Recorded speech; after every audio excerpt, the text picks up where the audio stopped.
voices blending, melodies ascending, harmony in the air. Our songs are never ending. In the barbershop we create magic. Brad and John show, yeah, it's pure classic. No instruments needed, just our vocal range. Notes flying high, it's our musical exchange. Tracy's station may try, but they can't compete. Our barbershop style, it can't be beat. Oh, the harmony of voices, so sweet. In the barbershop of life, our tunes will repeat. No need for instruments, no need for a band. Just the Brad and John show, the finest in the land.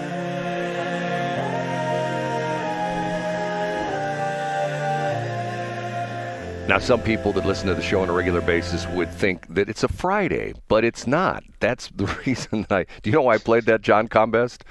I love that, Brad. You know, part of our goal in life is just to keep people off balance, right? It's like watching you walk through a parking lot. You just want to keep people off balance. Thanks, John. Appreciate it. It is. I've never had this problem with this computer. We're 4.5 years, and it's just not going to do anything for me. So we'll just move on. That is John Combest, C-O-M-B-E-S-T. He's the guy that puts together a list every single day for the past 23 years of all the interesting things going in the state of Missouri of interest, at least things that he thinks are going to be interest to you. And most of the time he's right on because he brings up topical things that people should be talking about. We take the numerous entries he has into the johncombest.com website that he does every single day, and we start with 3 of them. And we pick this guy. I'm Casey Kasem. And what does he do? We're on our way to the number 1. And we start off with? In 3rd place. Brad, despite the fact that you're having a little bit of a technical issue this morning, you are really like the transmitter whisperer. And I can just see you climbing up a transmitter somewhere, I don't know, off of maybe Osage Ridge Road, and climbing up and whispering to the transmitter. And the transmitter says back to you, Brad, "We're number 1. We're number 1." And you're confounded by it. But then you go to the Springfield News Leader today, Brad, and you read a headline about a deer harvest, and you see exactly what your transmitter was talking about. Because in the entire state of Missouri, Brad, on opening weekend for deer season, Franklin County was the number 1 county for deer harvested. What do you think about that, Brad? Well, I know there's a lot of deer out there, but my favorite place to hit deer, and I've hit about 19 of them, and I'm literally being serious when I say that, St. Charles County specifically, I hit all the radioactive deer in that area. There, almost every deer I've ever hit has been between Francis Howell High School and Defiance. There's an area there, and it's interestingly enough, as far as my hunter friends tell me, I don't think you can hunt in that area. That's why there's lots of deer there, because the fact that wow. Well, that would make sense. Well, in Franklin County, exactly, let's see the exact number here. 1,627 deer were officially reported as being harvested. The next highest county, Brad, had 1,300, and then Pike County had 1,100. Big whoop. Now, the News Leader headline talks about the fact that numbers are pretty much down across the board. But I don't care, Brad, because right here, and I say right here, in Franklin County around Washington, Missouri, set the record, the highest number of deer harvested. So good for Franklin County, Brad. And if you'll recall, one of the first topics we talked about a year ago when we were getting the show started was talking about deer season. And at that time, Franklin County was again the number 1 deer hunting. I think in the final totals, Franklin County came off on top. So kind of a little feather in the cap, wouldn't you say? Interesting. Now, you mentioned something. You just piqued my interest about that. When is our not our deadline? When is our anniversary? Because I have to switch over to season 2 when we start. That is a great question, Brad, and I'm glad you asked. Today is the eve of our anniversary. Today is 11/19, and we started on the 20th of November in 2023. So tomorrow starts officially season 2, correct? It is, yeah. Now, I would have anticipated that you would have already ordered your Amazon gift for me, so I'm kind of surprised maybe you're just playing dumb. But sure, Brad. Yes, tomorrow is our anniversary, our 1-year anniversary. Interesting. Moving on to number 2. Up a notch to number 2. To quote one of my least favorite songs by one of my least favorite artists, Beyonce, let me upgrade ya. That's right. Bob Onder, who you know is a notorious Beyonce fan, he was on Mark Reardon's show yesterday on 97.1, and he described incoming Congressman Wesley Bell as, quote, an upgrade. A big upgrade, Brad. A big upgrade from Cori Bush. So we might not see a whole lot of legislation partnering between Bob Onder and Wesley Bell. Like, there'll probably be a whole lot of Republicans turning on Wesley Bell pretty quickly in 2025. But I thought it was interesting that Bob Onder, you know, a vanguard of the good libertarian conservative right wing here in Missouri, or at least conservative, I guess you would call him a conservative, decides to call Wesley Bell a big upgrade. And Brad, especially based on the fact we spent a good part of yesterday's show, a big portion of yesterday's show, talking about Boeing, I think the folks at Boeing would agree with Bob Onder that Wesley Bell is a big upgrade from Cori Bush. Also on the show, I'll mention that I have timestamps up, of course, from Reardon's show, and Onder talks a little bit about what kind of legislation to expect from the Republican Congress, what kind of committees he would like to serve on in the short term, and then eventually. So it was a really good conversation between Onder and Mark Reardon yesterday. I heard part of that, and he said they actually went, did you hear where they went to a Mizzou game together? I mean, bonding. They did, yeah, and boy, oh boy, were the liberals, like picture your angry short hair feminist liberal on Twitter, just outraged by it, Brad. Like, if you look at the comments, and then a lot of people were doing what we call quote tweeting it and being like, can you believe Wesley Bell has already sold out? He's standing at a game next to Onder, and I think Mark Alford was there. I think Alford was there from the western part of the state. But, you know, people as colleagues go to a sporting event. Like, Bob Onder's not there to endorse Wesley Bell's congressional agenda. You know, they're guys watching a football game, but you know how people get, Brad. I say again, it's sad we've gotten to the point where we are all Americans. You know, we have that common bond. We live in the same country. Bob Onder and Wesley Bell are both Missourians. You know what I mean? I mean, they have so much in common, but yet you have all these people, well, you can't talk to him because he's a Democrat. You know, I just don't get it. And by the way, Here's my question for you, which I've asked to a couple of my people who are on the inside political track, a couple of them who are actually elected officials.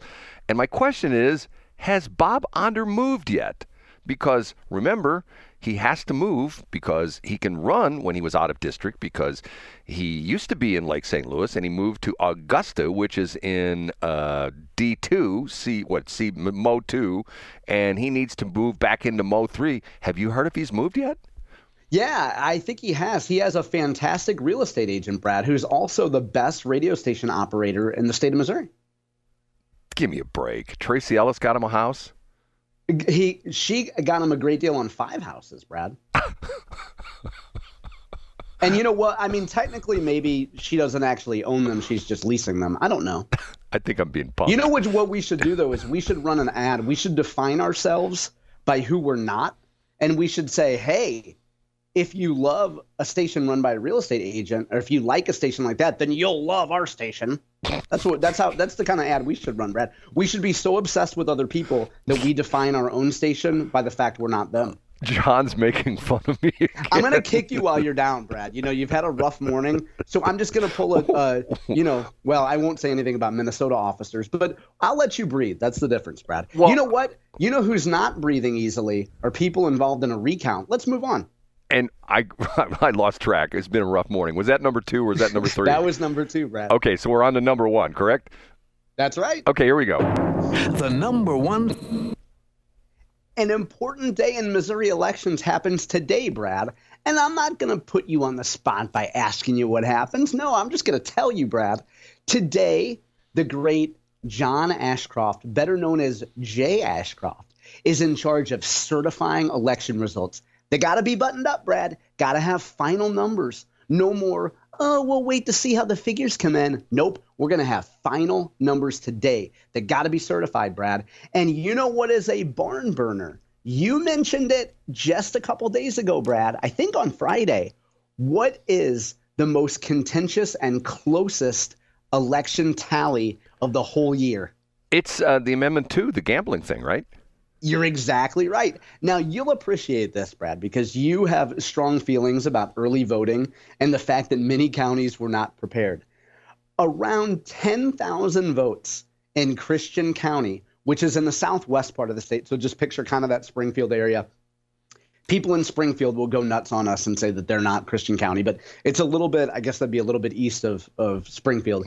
Anyway, 10,000 votes have been added because Christian County says that they were not equipped to count the huge number of early votes that came in. So in other words, when Election Day was over, they began counting the votes that had come in on Election Day. And then to catch up with all the early votes they had, it's taken them this long. Now, I can't tell whether they had, one machine and they were feeding 10,000 ballots through one machine, or what could have possibly have taken this long. But it did take this long. And the margin by which Amendment 2 sports betting passed as of yesterday was 368 votes. Now, I should point out that a really thorough piece on this is from Rudy Keller from Missouri Independent, and Rudy went through. Rudy has quotes from Jack Cardetti. Rudy has a quote from Brooke Foster, the leaders respectively of the pro-Amendment 2 and anti-Amendment 2 election. 368 votes out of nearly 3 million votes. That's how close it was, Brad. Isn't there automatic recount and something like that? Isn't that a state law? I'm glad you asked that question because Rudy does a great job at explaining that. Did you know there's no such thing as an automatic recount? Well, there is in other states, but not in Missouri then? Is that what it is? Yeah, I guess not. But what has to happen is if it's within a certain percent, I believe if it's within, a 0.5%, it has to be requested, though. So you can get, and there's only certain entities. So someone off the street can't just say, hey, that looks really close to me. I want a recount. Only certain groups, which I'm guessing have to, be preordained, so to speak, by elections officials, can request a recount. Brooke Foster, one of my two favorite quotes from Brooke Foster says, "We have no intent of." Let me get the direct quote. "We have no plans to request a recount at this time." Brooke Foster, spokeswoman for the opponents, said on Monday. So even though it's close, there's no plans to request a recount. Now, why is that? I mean, if that's close, I mean, when you're talking, what you say, 0.5%? When you're talking, what, how many votes? How total was it? What did you say, 3 million votes? Yeah. I mean, I don't know. I don't know why. I don't think it's a cost issue. I don't know. Maybe they just think that it's dead and buried, Brad. Okay, 3 million. Let me do my quick math in my head. 3 million, 10% of that would be 300,000 votes.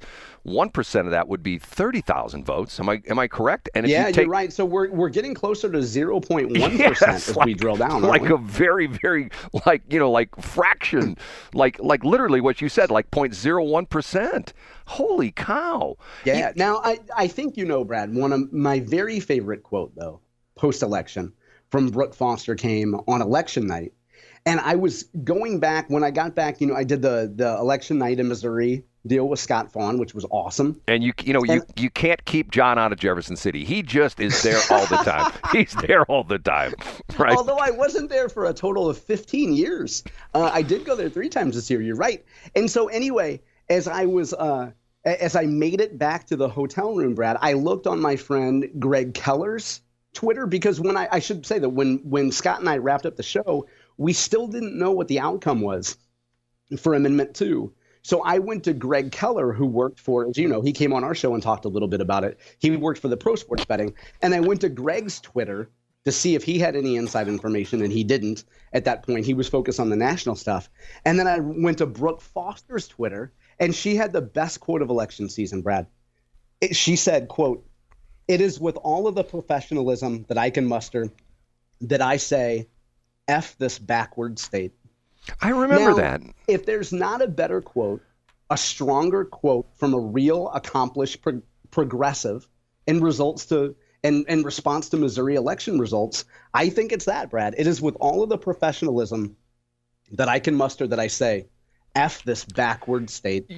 That's very sad she has an attitude, because think about it. Now we're guaranteed we're going to have a World Series between the Kansas City Royals and the St. Louis Cardinals. Because guaranteed. Remember, guaranteed, Brad. they told us. Remember, Greg Keller said, well, when we get this passed, the Cardinals and the Royals will have, he didn't specifically say the Royals, but I think he implied that, the Cardinals and the Royals will have so much money they can hire all these free agents, and they're all going to the World Series. And the Chiefs are already, running good, although they lost their first time this year. They lost to the Bills. You're right. Now, in her defense, I would just say if I were a progressive in the state of Missouri and I had such a miserable election night. Now, what's funny is you don't hear, or I didn't see any pro-life people talking about, let's say, Amendment 3 and saying, F this backward state because Amendment 3 passed 52-48, but good for Brooke Foster for coming out and saying what she thinks of Missouri voters. Brad. Well, the interesting thing about this, I was just downtown over the weekend, and they've already broken ground. You've been down to Ballpark Village before, right? Yeah, did they? I think I know where you're going with this, and I read about this. Well, they broke ground on that new extension of Ballpark Village. I guess that would be like on the west side of Ballpark Village, where they have like that open air where they have the concerts and things like that. That's going to be all enclosed, and they're going to have 3 wings to that new building. One's going to be the sports book, the other one's going to be the marijuana store, and the other one's going to be the abortion clinic, because they're all going to be right there in Ballpark Village. Yeah, you're exactly right. Now, they also took all the homeless people, all the unhoused people that they moved from that large open area. And with all the money, we're going to do what Kansas City did, is we're going to start a girls soccer team. So we're just going to and because men can compete against women today, we're just going to take all those homeless guys and put them on a field and have them play against, I think they're called the drifters, or current swimmers or something like that in Kansas City. They have a girls team. Anyway, we're going to have a homeless men's soccer team playing against the Kansas City Current, Brad. Do you know Donald Trump says some funny stuff? And I don't think so. I think it's rude, Brad. I think there's mean tweets, but go ahead. Well, he said, and I can't exactly quote him, but essentially his concept was, how do you stop the men and women's sports? And he says it's really easy. He says he would buy an WNBA team, an existing WNBA team, fire all the female players, hire all the guys who are like, who went through her big college stars who never made it into the NBA, and hire a bunch of retired NBA players and say, okay, you guys are all transsexual, and go out and beat every single women's team, win every single game. And he said, then people go like, okay, we get it. Enough of this, right? I think you have, I don't know if we're supposed to talk about this on the air, but with what you have done at Chesterfield pickleball, Brad, and when you fielded that transgender team to play against the women's pickleball champions, and it was the very last match at Chesterfield Mall. And I don't want to say that they were ringers, but that's why, they crushed the competition. That's why they tore the place down, because it was such a bad memory.